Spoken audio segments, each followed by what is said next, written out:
Bonjour à tous, je suis à la maison, enfin rentré. Je suis dans mon bureau après un séminaire incroyable sur Marie et Saint Jean. C'est à chaque fois un bonheur de se découvrir ou se revoir et de partager ces moments. C'est pour moi toujours un moment particulier et unique car nous apprenons tous des uns des autres. Mais c'est aussi et surtout un moment de bilan, d'introspection et de décision. Je m'explique. Lorsque nous prenons du temps avec les autres, nous pouvons véritablement nous voir nous-mêmes. C'est quand nous allons au bout de nos décisions qu'elles peuvent aussi nous libérer et nous éveiller. Qui aurait pu s'imaginer que la plateforme vidéo que j'étais en train d'organiser avec mon équipe devienne finalement une école initiatique? C'était une graine en terre et en train de germer. J'ai cru savoir ce qu'elle était, ce qu'elle allait devenir, une plateforme vidéo de plus. Cependant, elle a continué de germer et c'est une école initiatique qui est apparue. Cette école naissante sera fondée sur une prière. Dans toutes les religions, il y a une prière fondamentale. Dans le judaïsme, par exemple, nous pouvons penser au Shema Israël. Dans le christianisme, eh bien, il y a l'incontournable Notre Père. Et dans l'islam, il y a la Salat. Voici la prière de l'école des archanges. Le soleil est l'œil de mon Père. La terre est le ventre de ma mère. La vertu est ma religion. La nature est mon église. La flamme est mon maître. La guerre sainte est en moi et les ténèbres nourrissent la lumière. Avant de vous donner l'explication philosophique et initiatique de cette prière, je voulais partager avec vous un peu de son histoire.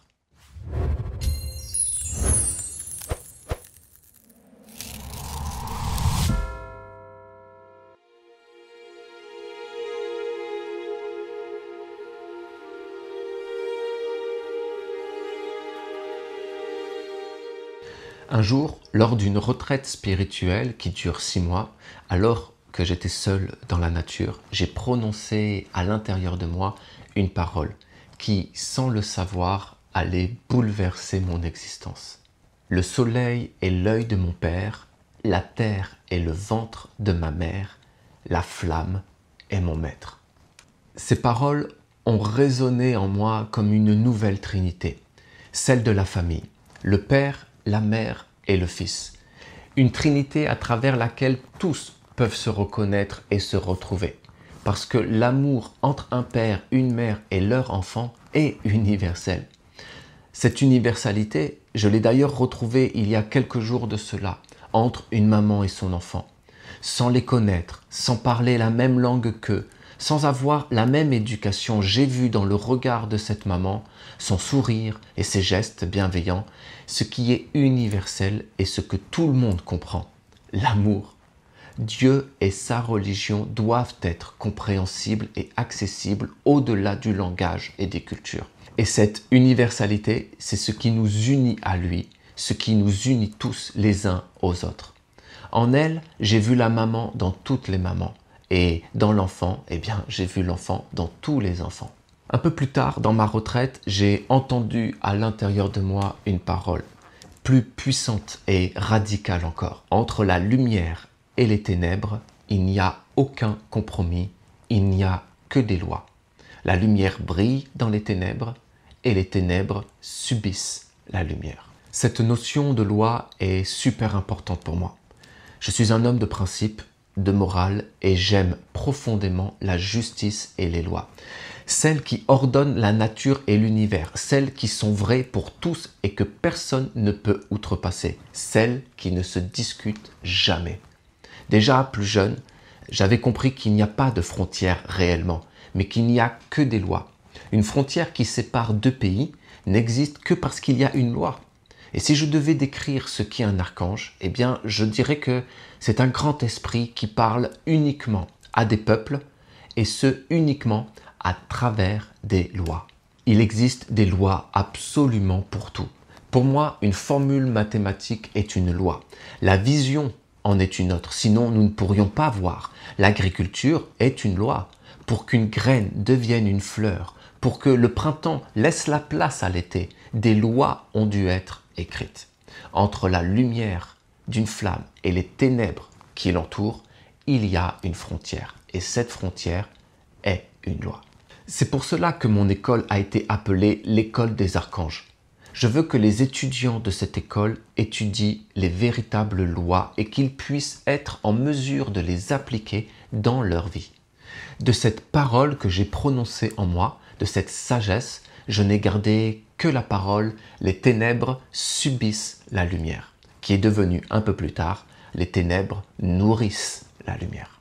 Après ma retraite, comme dans une gestation, pendant la préparation de mon séminaire sur Marie et Saint Jean, des paroles ont émergé et elles allaient être le pont entre l'esprit et la matière. Elles se sont révélées pendant le séminaire. La vertu est ma religion, la nature est mon Église. Pour finir, la parole, la guerre sainte est en moi, est le lien de continuité avec la religion de l'islam. C'est un lien d'amour car j'aime énormément cette religion. Toutes les religions ont parlé de guerre sainte. C'est vrai que l'islam a amené ce concept plus loin encore, mais il est temps de lui redonner le sens profond et initiatique qui est le sien. Un sens plus doux, plus vrai aussi. Il y a un lien entre les trois religions monothéistes et je suis convaincu que de l'islam naîtra une nouvelle religion. De même que le judaïsme a fait naître le christianisme, qui a fait naître à son tour l'islam. Voilà l'histoire de cette prière que je voulais partager avec vous. Cette prière est l'étincelle d'une école initiatique naissante. Maintenant, je vais vous expliquer le sens ésotérique de cette prière.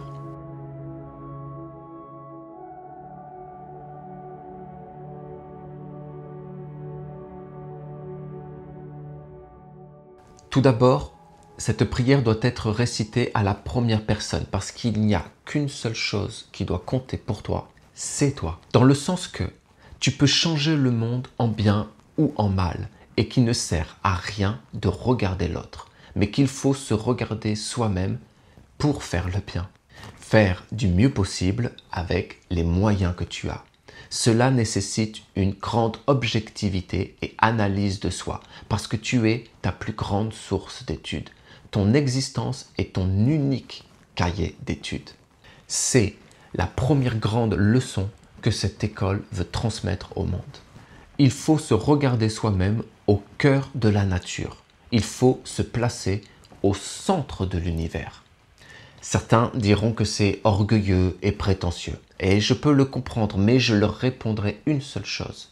Se placer au centre appelle au contraire l'humilité. Parce que s'il n'y a que toi qui compte, tu ne peux pas faire n'importe quoi. Et ce n'est pas l'univers qui est à ton service, mais c'est l'univers qui compte sur toi. Et ça change tout. Cette prière peut être composée de 3 parties. La première, le soleil est l'œil de mon Père, la terre est le ventre de ma mère, la vertu est ma religion. La deuxième partie, c'est la flamme est mon maître, la guerre sainte est en moi, les ténèbres nourrissent la lumière. Et au milieu, qui fait le pont, il y a la parole, la nature est mon Église. La première partie représente notre esprit. Elle nous parle de notre origine, de notre famille d'âme et du lien qui nous unit tous. Nous sommes une âme et nous avons tous un père et une mère en commun. La deuxième partie représente notre matière et comment nous devons travailler sur elle. Il est question de nous, de notre responsabilité et de notre place sur la terre. Et entre les deux, il y a la nature qui est une église, un temple, le lieu où l'esprit et la matière se rencontrent et s'aiment. Le soleil est l'œil de mon Père. Le soleil qui se lève et qui se couche est semblable à un œil qui s'ouvre et qui se ferme. C'est celui de notre Père. Le soleil n'est pas le Père, il n'est que son œil. Et quand il s'ouvre, il éclaire notre forme pour que nous puissions faire des expériences à travers notre corps et travailler sur notre propre matière. Le corps est un moyen pour l'âme de faire des expériences. Tout ce que nous vivons est une occasion de travailler sur nous pour qu'un jour notre âme puisse fleurir. Notre Père regarde le monde et voit que tout est bon et juste. La forme et le corps ne sont absolument pas à rejeter. Ils doivent être un moyen d'expression de l'âme. La terre est le ventre de ma mère. La terre n'est pas la mère, elle est son ventre.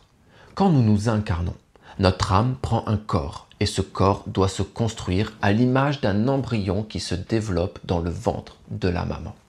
Naître sur la terre n'est pas la naissance de l'âme, c'est la naissance du corps. L'âme, elle, continue de s'incarner dans ce corps jusqu'à ce qu'elle soit prête à naître, c'est-à-dire à fleurir. Nous parlons alors de la deuxième naissance. C'est la deuxième leçon de l'école des archanges. La vie sur terre est semblable à une gestation dans un ventre. Tout ce que nous vivons est une nourriture qui permet à l'âme de bien se développer ou au contraire de s'atrophier. De notre existence matérielle, soit l'âme naîtra, soit elle avortera. La vertu est ma religion. Alors, il y a deux sens au mot religion, relegere et relegare. Et les deux sens sont bons. L'un ne va pas sans l'autre. Les hommes se battent, mais la religion est à la fois une attention et une discipline pour accueillir le sacré dans notre vie, mais elle est également le lien qui nous relie au divin. Les hommes se battent entre eux au nom de Dieu et de la religion parce qu'ils ont perdu, selon moi, l'aspect universel de la religion qui est pour moi la vertu. La religion devrait être au-delà des dogmes, des rites et des disciplines. La seule discipline sur terre digne d'intérêt devrait être la vertu. La vertu est le critère et le juge absolu de notre existence. Soit nous vivons avec vertu, soit nous ne vivons pas avec vertu. C'est simple, il n'y a pas à discuter, c'est une loi et c'est la troisième leçon de l'école des archanges. La nature est mon église. Les synagogues, les cathédrales et les mosquées, si belles soient-elles, ne sont que des copies de la véritable Église qui est la nature. Il n'y a pas plus universel que la vertu comme lien entre l'homme et le divin. Eh bien, il n'y a pas plus universel que la nature comme temple pour se recueillir et prier le divin. Mais cette nature te révèle une autre nature, plus profonde encore. Comme je l'ai dit plus tôt, il n'y a que toi qui compte et tu te tiens au cœur de l'univers, au cœur de la nature. Mais il y a en toi une nature cachée dans la nature et c'est dans cette nature que tu peux rencontrer Dieu. Voici la quatrième leçon de l'école des archanges. Ton cœur est le temple caché au cœur du temple de la nature. Et c'est dans ton cœur que tu peux entendre, voir, sentir, goûter et toucher Dieu. La flamme est mon maître. Au cœur de ton temple intérieur, il y a une flamme qui brille. Et cette flamme, c'est ton maître. Tu n'en as pas d'autre et tu ne peux le rencontrer que dans ton cœur. Le feu éclaire en toi le meilleur comme le pire. Et comme le feu, tu peux construire ou détruire. Qu'est-ce que le feu t'enseigne? Il t'enseigne la vigilance et la crainte. Mais il n'est pas question de craindre Dieu. Si tu dois craindre une seule chose, c'est le feu. C'est ton propre feu intérieur, c'est-à-dire c'est toi-même. Ne crains que toi-même, car tu peux faire le bien comme le mal. Crains de faire le mal. C'est la cinquième leçon de l'école des archanges. Mais la flamme et sa lumière, comme un bon maître, nous montre comment nous devons nous comporter sur terre, comment nous devons transformer notre matière pour éclairer le monde. Soyons semblables au feu, intègres, dignes et authentiques. Brillons non pas pour brûler et consumer les autres, mais pour éclairer et révéler leur propre lumière. La guerre sainte est en moi. Il y a deux feux. Le feu de la personnalité qui est destructeur, bien souvent destructeur, et le feu de l'individualité qui lui éclaire et révèle ce qu'il y a de plus beau sur la terre. Ces deux feux se combattent en permanence. Je dirais que c'est la personnalité surtout qui cherche à se battre. Mais le combat est justement de ne pas se battre. Dégainer son arme et faire couler le sang, c'est avoir perdu. Et il y a de nombreuses façons de tuer la vie. Ne pas écouter notre cœur, par exemple, peut tuer nos aspirations, peut éteindre le feu qui brille en nous. Tu peux laisser le feu de la destruction t'envahir, mais tu peux également laisser s'éteindre la flamme qui brille en toi. Ce sont deux façons de tuer. C'est toi qui meurs à petit feu, tout en pensant que tu vis. La 6e leçon de l'école des archanges est: si tu te tiens dans cette vigilance permanente du combat intérieur, alors tu t'apercevras qu'il n'y a en vérité qu'un seul feu et que la guerre sainte, c'est ta propre discipline pour que le feu en toi brille plus qu'il ne brûle, pour qu'il révèle la vertu plus qu'il ne la salit. Les ténèbres nourrissent la lumière. La flamme délicate est plus puissante que les ténèbres les plus sombres. Si nous nous tenons dans cette discipline et cette vigilance permanente, alors les ténèbres nourriront la lumière à l'image du fumier qui nourrit la fleur. Comme le feu consume et brûle pour briller, eh bien les ténèbres et la souffrance peuvent nourrir en toi le meilleur, la beauté et la vertu. C'est la conclusion de cette prière, c'est la conséquence même de notre existence. Si nous observons et appliquons la véritable loi, alors nos ténèbres nourriront irrémédiablement notre lumière. La parole du prologue de l'évangile de Saint Jean, la lumière brille dans les ténèbres et les ténèbres ne l'ont pas saisie, ne fait pas seulement référence au Christ en Jésus. Nous sommes tous la lumière qui brille dans les ténèbres et que les ténèbres ne peuvent saisir. C'est la 7e et dernière leçon de l'école des archanges. En conclusion, cette prière est, pour l'étudiant qui entre dans l'école des archanges, un rappel et une ligne de conduite qui lui permettra de toujours rester droit. Elle est composée de 7 commandements, 7 lois qui peuvent construire un corps à l'intérieur du corps de l'étudiant. La première loi, le soleil. Il n'y a que toi qui compte. Tu ne peux pas faire n'importe quoi. L'univers n'est pas à ton service, l'univers compte sur toi. La deuxième loi, celle de la terre. Il y a 2 naissances, la naissance du corps et la naissance de l'âme. Tout ce que tu vis et comment tu le vis dans ton corps fera naître ou tuera ton âme. La troisième loi est la loi de la vertu. La vertu est le critère et le juge de ton existence. Soit tu vis avec vertu, soit tu ne vis pas avec vertu. La 4e loi est la loi de la nature. La nature est un temple et ton cœur est le temple caché au cœur du temple de la nature. Et c'est dans ton cœur que tu peux entendre, voir, sentir, goûter et toucher Dieu. La 5e loi est la loi de la flamme. Ne crains que toi-même, car tu peux faire le bien comme le mal. Crains de faire le mal. Sois comme la flamme, brûle tes imperfections et brille pour éclairer la perfection des autres. La 6e loi, celle de la guerre. Il y a une guerre en toi, entre ta personnalité et ton individualité. Ta personnalité doit laisser la place à ton individualité. L'art du combat est de gagner sans combattre. Ta discipline est ta stratégie de guerre. La 7e loi et la dernière est celle des ténèbres. Tu es la lumière qui brille dans les ténèbres et que les ténèbres ne saisissent pas. Tes ténèbres doivent nourrir ta lumière, comme le fumier nourrit la fleur, comme l'épreuve nourrit la sagesse.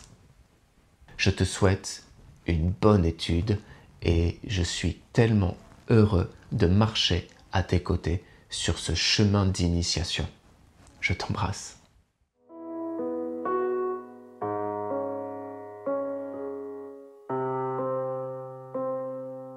Par Saint Jean le caché, la lumière et l'enseignement qui cheminent